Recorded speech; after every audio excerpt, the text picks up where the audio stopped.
Você tá no canal de cortes do Future Podcast. Se você gostou do conteúdo que tá aqui, não se esquece de se inscrever e curtir. E também dá uma olhada no nosso episódio completo que tá na descrição desse vídeo. Valeu! Ô Lucão, eu tava vindo pra cá e eu tava pensando sobre estratégias, né, pra falar, como melhorar a fala e tal. Tem uma coisa que eu sempre faço quando eu aprendi, não lembro aonde, acho que sozinho, assim, mas eu faço sempre que eu preciso falar em público, ouvindo pro podcast ou pra uma audiência. Eu tenho uma playlist de vocalização.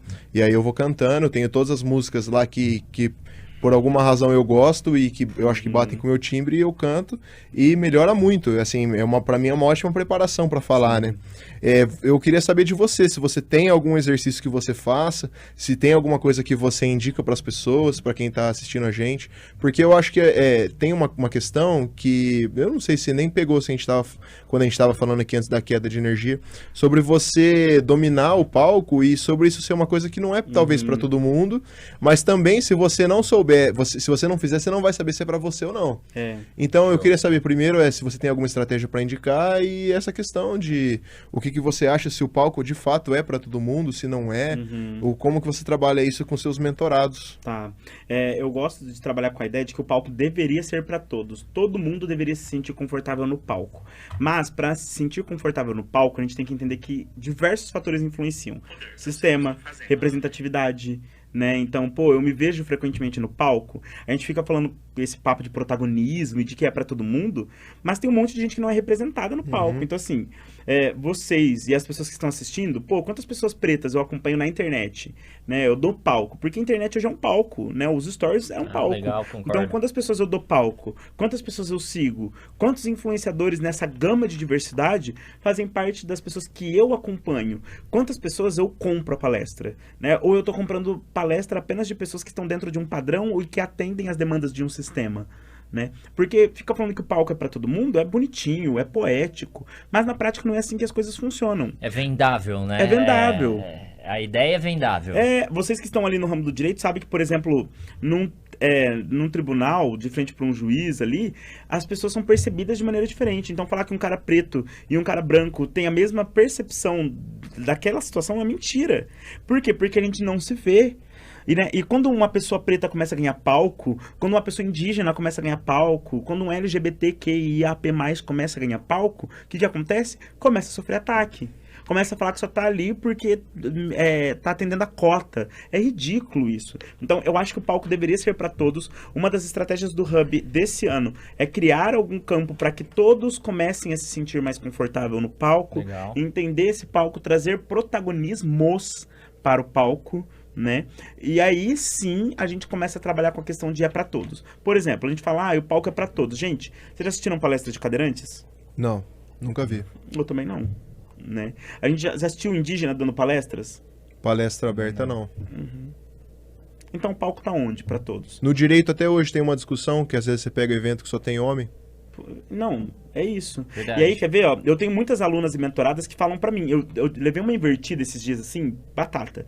Eu estava falando para as minhas alunas como elas deveriam lidar com pessoas que dificultam, com os meus alunos no geral, tá? Que dificultam a exposição no palco. Então, como que você pode lidar com gente desinteressada? Como que você pode lidar com gente que tem uma posição política sua? Porque estar no palco, às vezes, é um ato político, né? Então, como que você vai lidar com pessoas que estão pensando e agindo de maneira diferente da sua?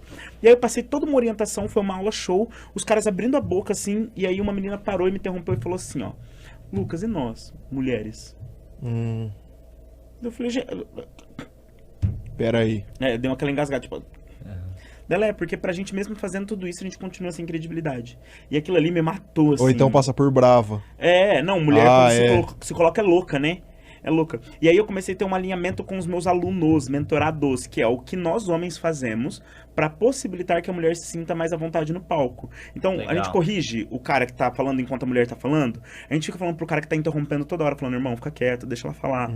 Porque também tem da nossa contribuição. Tem, porque muito. não adianta a mulher tá lá gritando e tudo mais, e enquanto isso tem um cara que não quer contribuir com isso, né? Então a gente precisa trazer isso pra luz, a gente precisa entender que a gente fala que é pra todo mundo, mas na prática não tem. Quer ver? Outra coisa, gente, pessoal de origem nipônica, sabe? O pessoal de origem oriental. Quantos palestrantes fodas nós temos aí com o olho puxado. Eu conheço um cara que chama Vitor Yamaguto. Vai ter, né? É Viu? isso, é Futuro isso. ex-BBB, Colocou futuro ali. ex-palestrante. Então aqui, Colocou ó. aí, colocou meta. Não vê. E quer ver que piora? Mulher. Yuyuji, nosso amigo Yuji. É, o Yuji. O cara é brabo, hein? As coisas pioram quando a gente fala de mulheres japonesas, de mulheres certeza. orientais. Não tem. Aí eu tenho uma alta demanda de mulheres orientais me procurando, e aí eu tenho uma das minhas atividades da mentoria é criar uma lista de referência, e elas não conseguem colocar ninguém. De referências delas. Não consegue porque não tem. No legal. mesmo. Não tem. E aí Que fica legal, pior quando né? a gente Mas, fala de colocar tipo, uma referência interessante próxima. pensar, né? Não tem. Então o palco é pra todo mundo, mas eu não tô me vendo no palco. E eu costumo dizer que a pessoa que se incomoda com ver a diversidade no palco. E, gente, quando a gente fala de diversidade, a gente tem que trazer uma clareza, diversidade né? A gente fala de mesmo. diversidade, a gente tá falando de diversidade não só LGBT, QIAP+, e pessoas pretas. Indígenas, PCDs, aham, todo mundo ali englobado, né? Nessa parada. Mas a gente precisa disso para que as pessoas comecem a se sentir mais confortável com a ideia. Eu, enquanto homem gay, demorei muito tempo para entender que o palco poderia ser meu, mesmo sendo gay. Mas olha só, eu lutei.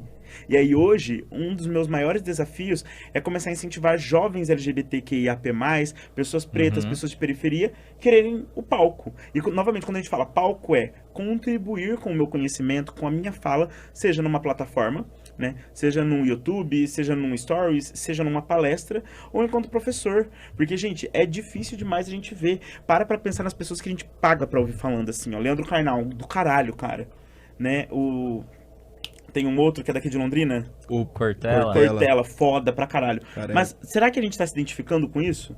Né? Porque eu não me vejo nesses caras, eu adoro eles, eu acho eu incrível também não como me eles falam, vejo. mas eu não me vejo nesses caras. E aí, quando a gente se vê nos caras, por exemplo, tá, Lucão, então você se vê onde? Cara, mas a oratória deles é Impressionante. sensacional. Não tem o que falar. Sensacional. Não tem o que Impecável. falar, é Rapaz, impecável, assim, é O Karnal, impecável. eu vi ele... Hipnotiza. O cara é uma sumidade, Ele assim, fica cara, ali 3 horas falando, meu irmão. você fica ali, ó. Hipnotiza. Mas aí onde eu me vejo? Aí eu vou te falar onde eu me vejo. Vamos lá, básico. Os dois aqui conhecem Nelson Mandela, Martin Luther King, Barack Obama. Tá distante, tá em outro país, tá assumindo o palco em um lugar que eu não tenho a pretensão de assumir nesse momento, está falando sobre assuntos, ou falaram sobre assuntos que eu não tenho interesse em tocar nesse momento. Eu entendo a minha responsabilidade enquanto um homem gay e preto de dar luz, de dar representatividade, de fazer com que essa militância por minha parte seja de presença. Né? Pô, eu, enquanto um cara dentro dessa caixinha, estou no palco e estou sendo ouvido, estou recebendo. As pessoas pagam pra me ouvir, isso é do caralho. Mas por que eu tenho que conquistar isso enquanto o outro entende que isso é direito dele? E ele entende sem o menor esforço. E eu tenho que trabalhar fazendo terapia, tenho que investir em coach, tenho que investir em mentoria pra entender que aquele lugar é meu e me sentir confortável naquele lugar. Então, esse processo é um processo que a gente precisa entender. Precisa ter diversidade, precisa ter palcos. Então, a gente vê travestis, por exemplo, né? Quantas travestis querem palco e falam super bem, mas cresce entendendo que Aqui não é em pra Londrina ela. tem a Mel Campos. Conhece a Mel Campos? Não Ela foi conheço. candidata pelo PSOL. Ela é sensacional. Tá vendo? E isso é triste quando eu falo que eu não conheço. Por que é triste? Porque talvez não está recebendo o palco que merece ter. Entendeu? Tipo, eu tô dentro do universo LGBTQIAP+. E tem gente que eu não conheço porque não tá tendo o palco que deveria ter. E aí, sabe o que é muito doloroso pra mim? Ter que caçar. Tipo, deixa eu procurar pessoas pretas. Deixa eu procurar pessoas LGBTQIAP+, pra entendi. fazer isso. Tem que procurar, enquanto algumas outras pessoas estão ali, na disposição. Então, o palco é pra todos? Não. O palco deveria ser pra todos? Sim, deveria.